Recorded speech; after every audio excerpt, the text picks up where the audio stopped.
E agora vamos falar de aspectos quantitativos da eletrólise. Ou seja, vamos falar como pode ser calculada a energia consumida durante uma eletrólise, a massa de reagentes envolvidas, empregando conceitos da estequiometria, conteúdo que estudamos lá no primeiro ano. Vejamos um exemplo. Sobre uma superfície de 650 centímetros quadrados de uma peça, foi depositada uma camada de metal cromo de 2 vezes 10 a menos 3 centímetros de espessura. O processo deu-se a partir de uma solução aquosa de nitrato de cromo 3. Pergunta-se: qual foi o volume de oxigênio recolhido no ânodo, sob pressão de 1 atm e a 27 graus Celsius? E qual a quantidade de elétrons envolvida no processo? Então, o processo está sendo esquematizado aqui nessa figura. Temos uma solução de nitrato de cromo 3, temos um eletrodo de platina, onde vai ser formado o gás oxigênio, que vai funcionar como polo positivo, onde vai ser formado o oxigênio, e no polo negativo temos a peça que será recoberta de cromo. Para nós descobrirmos qual vai ser a massa de cromo que foi depositada aqui nessa peça, nós precisamos saber qual o volume de cromo que foi utilizado. Por geometria espacial, o volume é a espessura vezes a área. Então, a espessura é de 2 vezes 10 a menos 3 centímetros e a área da peça é de 650 centímetros quadrados. Logo, o volume de cromo utilizado foi de 1,3 centímetros cúbicos. Nós sabemos que densidade é massa sobre volume, então a massa de cromo vai ser a densidade do cromo vezes o volume de cromo utilizado.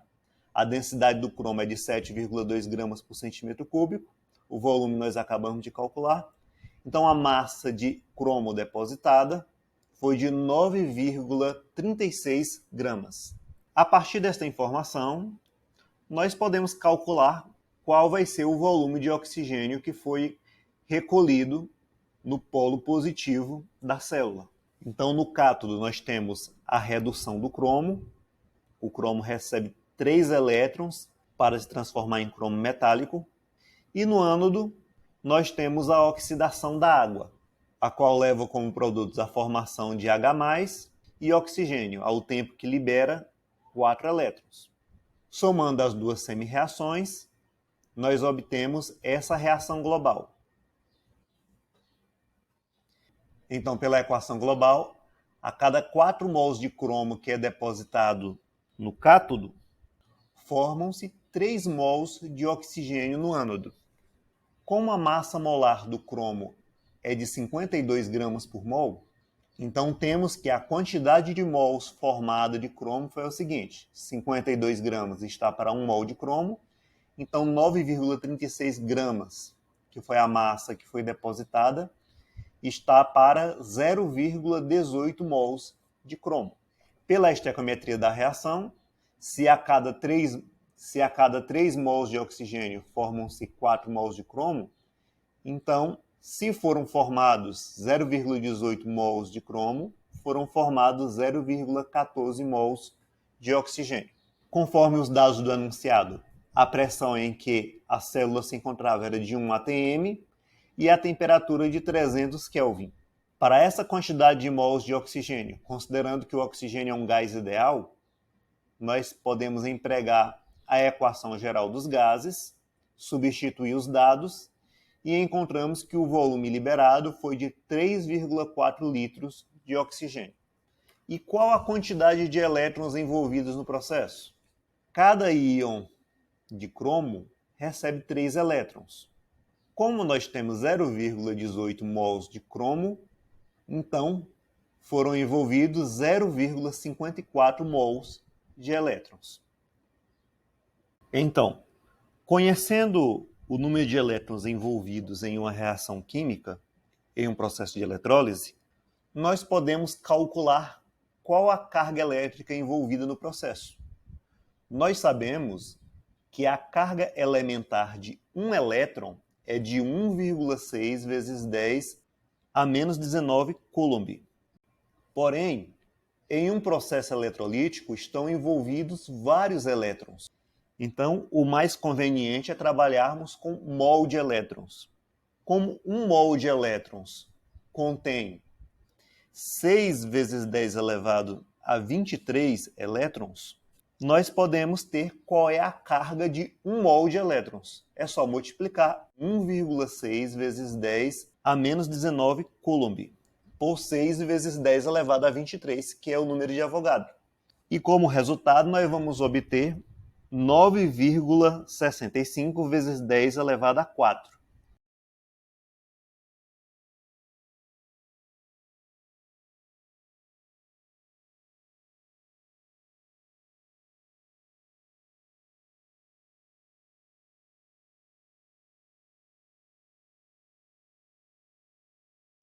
Então, essa vai ser a carga de 1 mol de elétrons.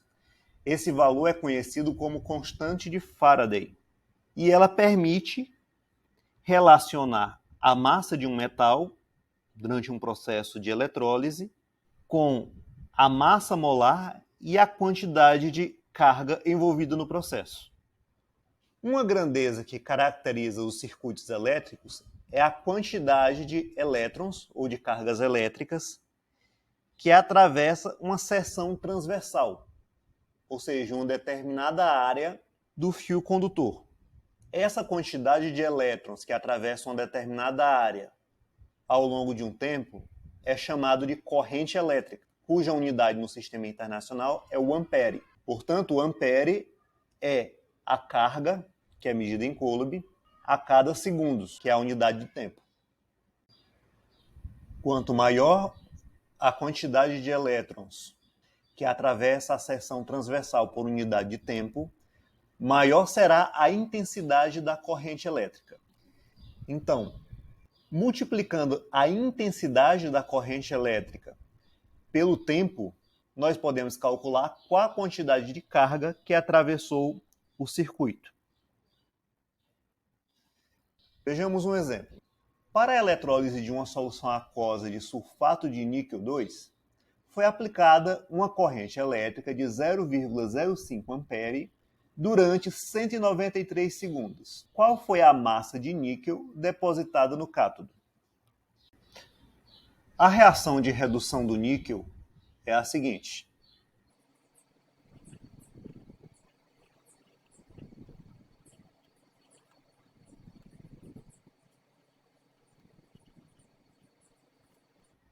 Essa é a reação que ocorre no cátodo. A quantidade de carga envolvida no processo pode ser calculada pela fórmula que acabamos de ver. A carga elétrica é igual à intensidade da corrente elétrica vezes o tempo. A corrente elétrica é de 0,05 ampere e o tempo é de 193 segundos.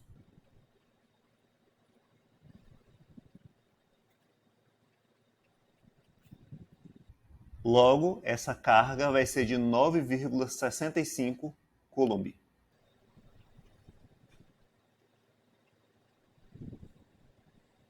Pela constante de Faraday, nós sabemos que 1 mol de elétrons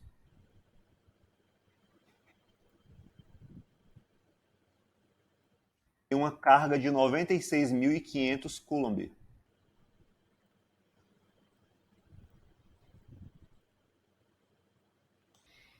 Então, quantos elétrons equivale a uma carga de 9,65 coulomb?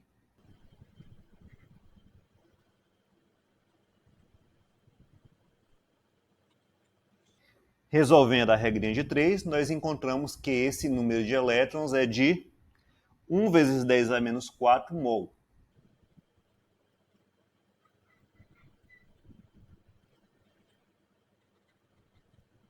Então, 1 vezes 10 a menos 4 mol de elétrons.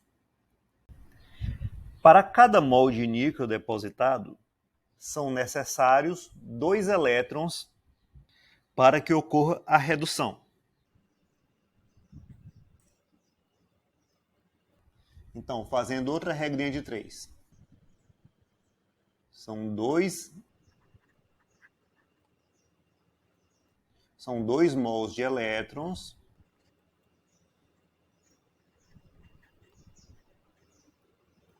para cada mol de níquel.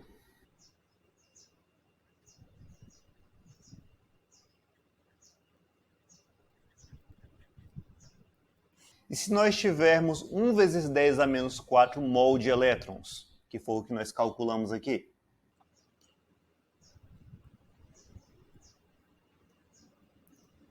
Qual vai ser o número de mols de níquel? Resolvendo essa regrinha de 3, encontramos que a quantidade de mols de níquel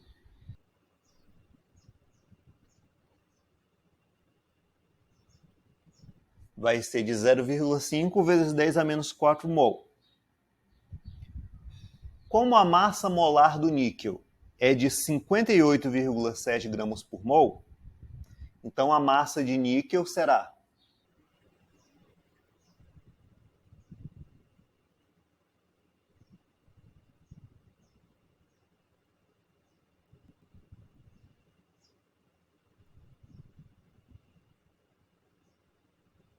Então, multiplicando a quantidade de mols de níquel pela massa molar do níquel, que é 58,7, encontramos que a massa de níquel vai ser de 2,94 miligramas.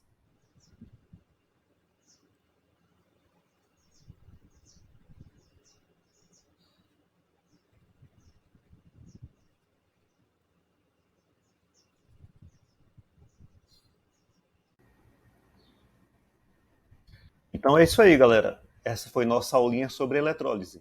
Obrigado por assistir a aula até aqui. Dúvidas, pode mandar suas perguntas. Resolva as atividades.